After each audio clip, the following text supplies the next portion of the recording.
My wife cheated on me, multiple times, throughout the course of the last few months. I had a sneaking suspicion pretty much immediately when the affair started. However, she was so convincing when I talked with her.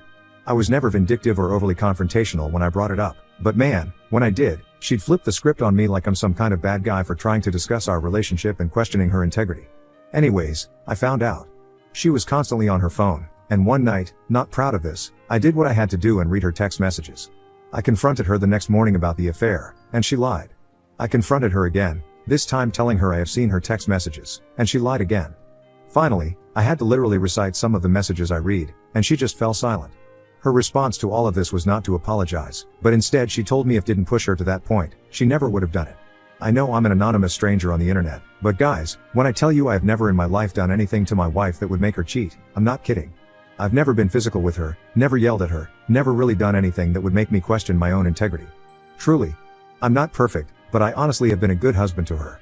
Well now, living with her has been he. She is telling anyone and everyone we know that I have emotionally abused her. Even after finding out, I have never been mean, yelled, etc. I've told her I'm heartbroken and we're definitely getting a divorce, but honestly, that's where it starts and ends. Every little word that comes out of my mouth she twists like I'm some kind of bad guy. She claims I'm gaslighting her, which is crazy, because she is gaslighting me.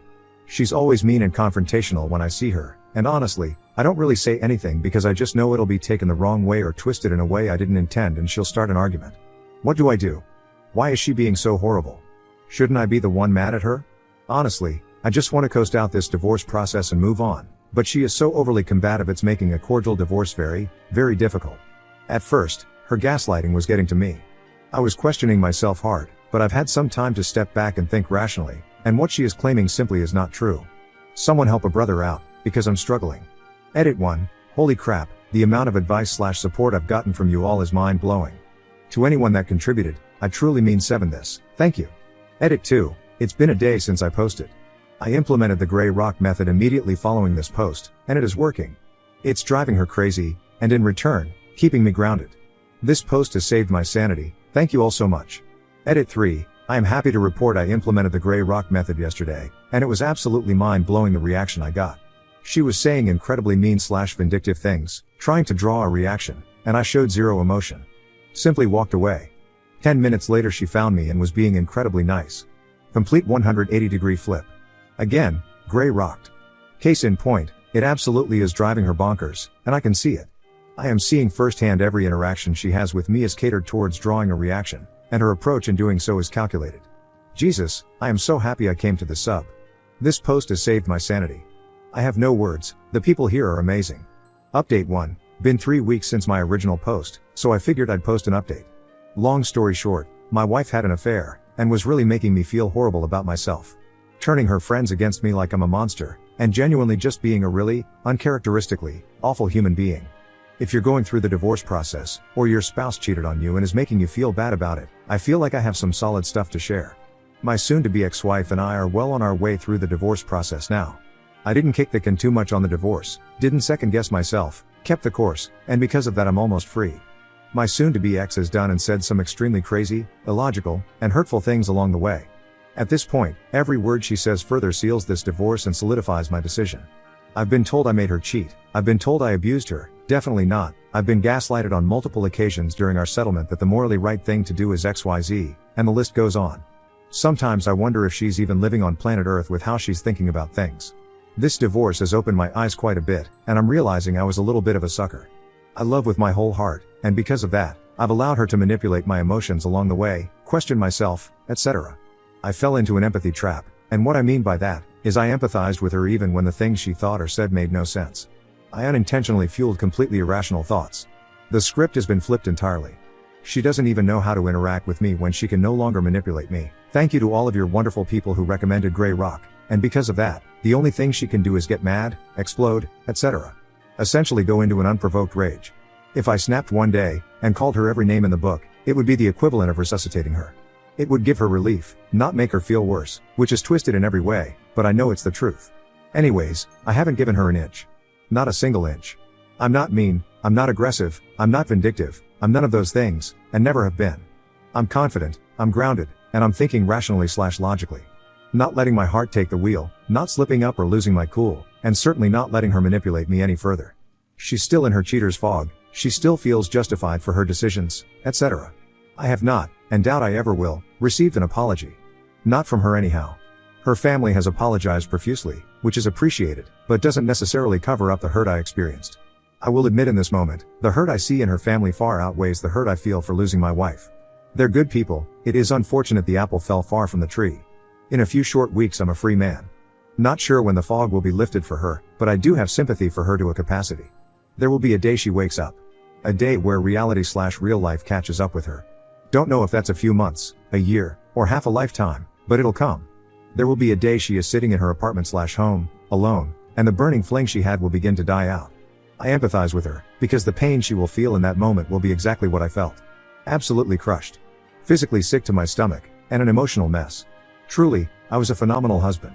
It is now, and always has been my personality to be a chipper smiling face for her, jovial, and a rock-solid shoulder to lean on. Reliable, loyal, and loving would all be understatements, and she will grow to recognize that she hit the lotto on her first go-round and nuked the marriage to pieces with what she'll one day recall as the biggest mistake of her life. A fling, an exciting affair, etc. Cannot and never will be able to replace a lifetime partner who understands and willingly accepts genuine commitment. She will one day learn and understand that.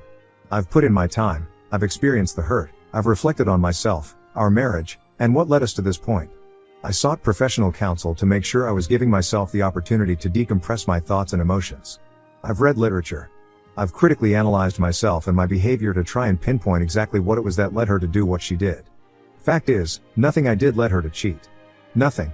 I wasn't perfect, nobody is, but I loved her, I would work and make sacrifices for her, and the fact of the matter is that wasn't a two-way street.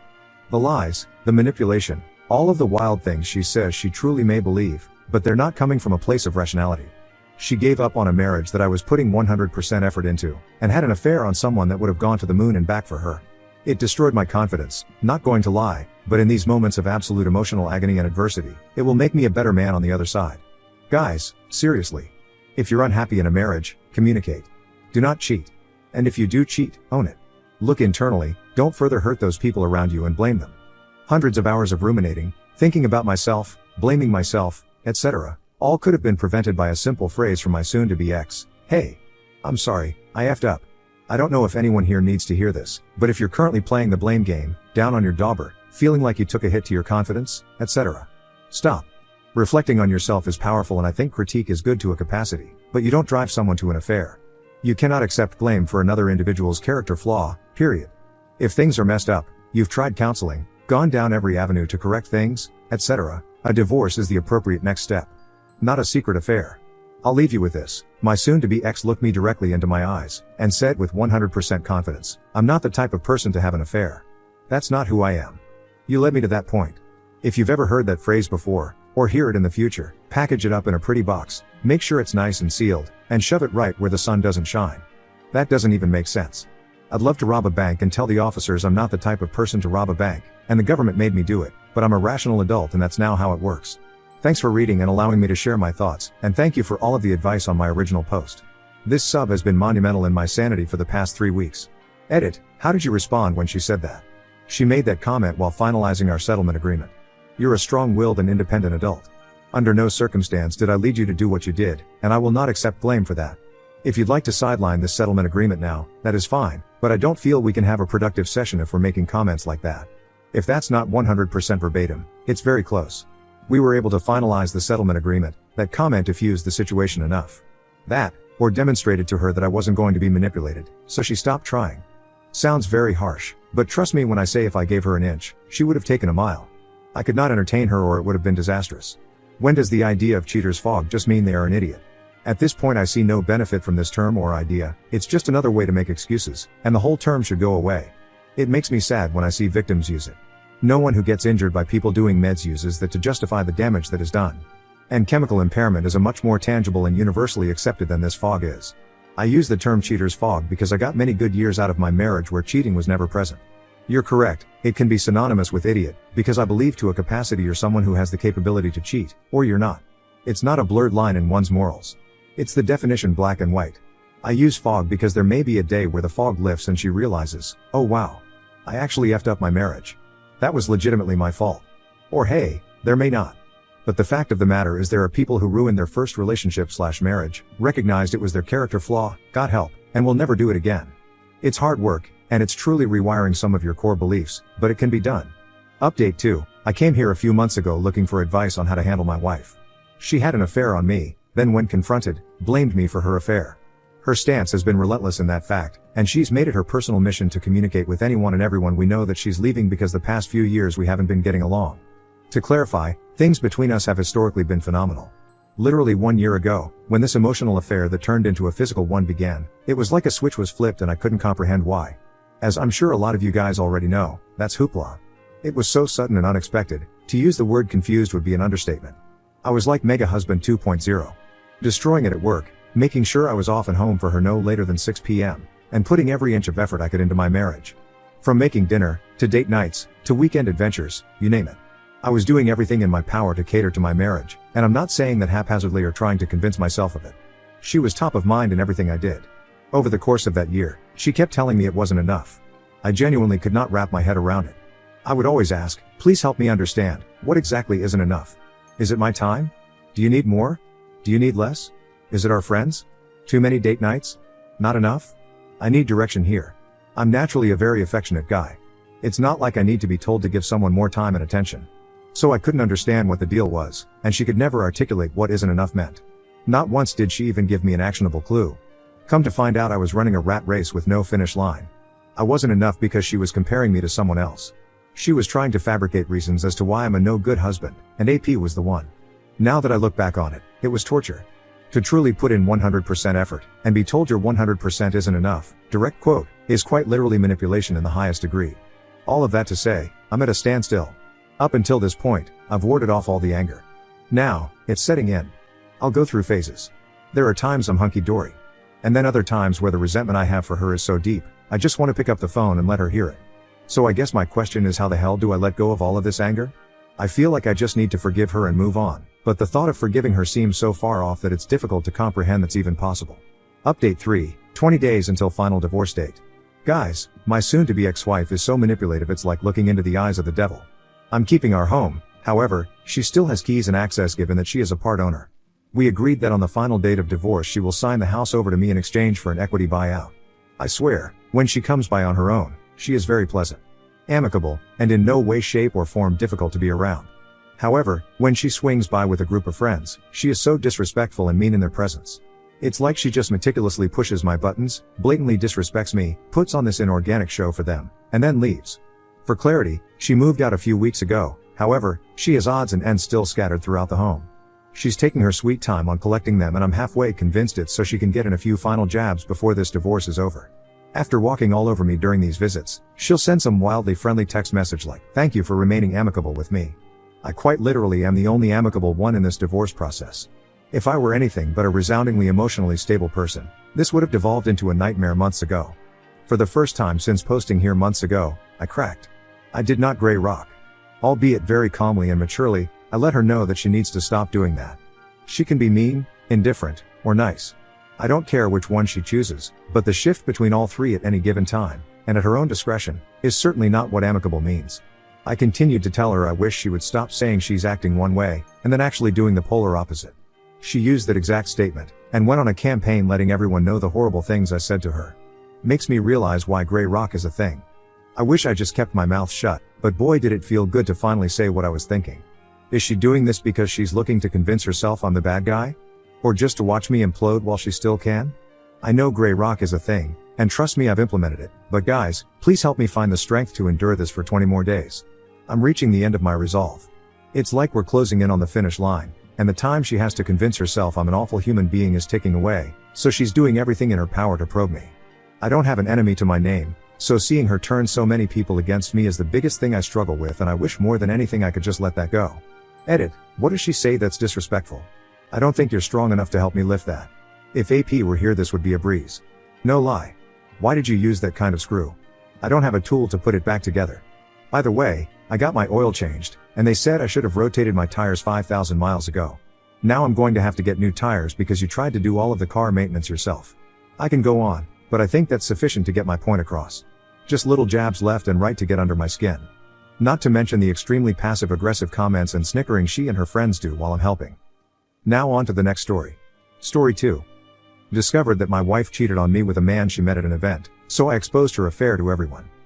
My wife, 32 female, and I, 35 male, have always wanted kids. We tried our hardest to make this a dream. She mentioned to me early on, when we started dating, how she wanted to be a mom. This was 10 years ago, and I told her that if we got married, I would make that dream a reality. She said she would like that. So, 5 years into dating, we got married. It was a small ceremony, but my wife and I weren't the showy types. We like to keep things simple. I had a job at a bank, and she worked as a graphic designer at a company. I know she and my best friend Greg worked together because he was the marketing director. He had a girlfriend that he loved deeply, and we would go out on double dates together. Greg also knew how much I wanted to be a father and constantly supported me. My wife and I tried, and for a while, we did everything we could to get pregnant. From different home remedies to even talking to doctors. However, no matter how much we tried, it didn't work. I was desperate, and while we didn't want to do IVF if we could, it almost came down to it. My wife was growing upset because of this. She told me to take a sperm test, but I was told I was healthy as a horse. She was healthy, too. One night, after talking, I said that I would pray and see if maybe God would answer. I'm not religious, but I did it for her. Perhaps it was out of desperation or something else. Then, about a month later, my wife missed her period. We thought it was it. We took a pregnancy test, and she was pregnant. We were so happy about this, and I was ecstatic. However, we lost it shortly after. My wife was devastated, but I told her that we would try again. We always could. We tried again a couple months later. She did get pregnant, but then she lost it. We're not sure why. I told her the third time's the charm. So it was. On our third attempt, she was pregnant. The doctor monitored her like a hawk to make sure her baby lived. We went through the first 8 weeks with no problem. We held our breath as she went through the first trimester. She made it. By week 12, the doctor believed we were in the clear. He also told us that we'd be having twins. To think, after all of this trying, all of these attempts, we finally had twins. I told Greg, and he was happy. My wife was glowing. Everything seemed like it was perfect, until week 24. My wife woke me up in the middle of the night, panicking because she didn't feel the babies moving or kicking. She cried out in pain and raced to the bathroom. She went to the bathroom, and she reported there was blood. We immediately went to the ER. Sure enough, she lost the babies. The doctor had to dilate her to evacuate them, removing them from the uterus. They induced partial labor into her. After it was over, my wife was hollow, like she lost a part of herself. After that, everything changed. She didn't want to try again, not after the last time. It traumatized her. It killed me inside. I wanted to help her, to be there for her. I took her out to dinner, double dating with Greg and his girlfriend. It surprised me that Greg wasn't engaged, but he told me that they were in the process of getting a house so they could move out of their place. After that, my wife drowned herself in her work. I tried to get her to come down and watch movies or go out, but she didn't want to. Greg was busy as well. I thought about asking Greg if my wife was acting alright, but he said she was just a little stressed out. They had a huge deadline to work with. My wife was constantly gone, and when she came back, she seemed almost exasperated with me. I asked her what I did wrong, and she said nothing. I saved some money and asked her if we should try IVF. She said no, she didn't want to. It made me upset because it felt like I was the problem. Maybe I was, but I even had doctors check me out to make sure everything was okay. My wife became different, almost like a shell of a person. She would hide her phone, becoming more secretive. One night, while she was showering, I needed to find my phone. I pressed the Find My Android function. A phone rang, but it wasn't mine.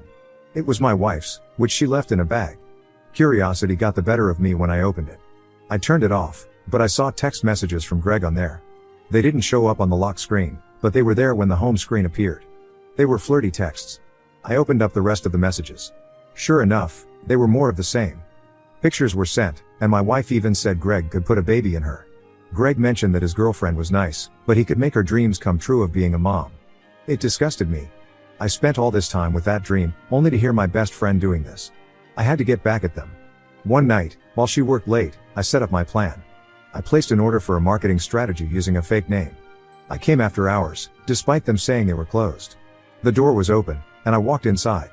When I got to the floor where she worked, I heard sounds. They were having sex. I stepped inside, red in the face, as Greg literally said to my wife he would put a baby in her. I was livid. I told my wife she was a cheater and I knew everything. She begged and pleaded with me to listen, saying that Greg could be a surrogate for them, but I was disgusted. She cheated on me, all because she wanted something that I couldn't give to her. When I got home, I packed my things and got a hotel. I took video evidence and sent it to her boss, firing both of them after the divorce went through. I got everything. My wife cheated, and I spent all this time thinking it was a problem when, really, it was her. I sold the house and got a condo far away, working at another bank. I'm not dating anymore. I don't want to, after all that happened. Greg and I aren't friends anymore. I told his girlfriend, and they broke up. I don't know what happened to Greg and my wife. Maybe they got together. Maybe not. All I knew was with no house and no job, their lives were much harder.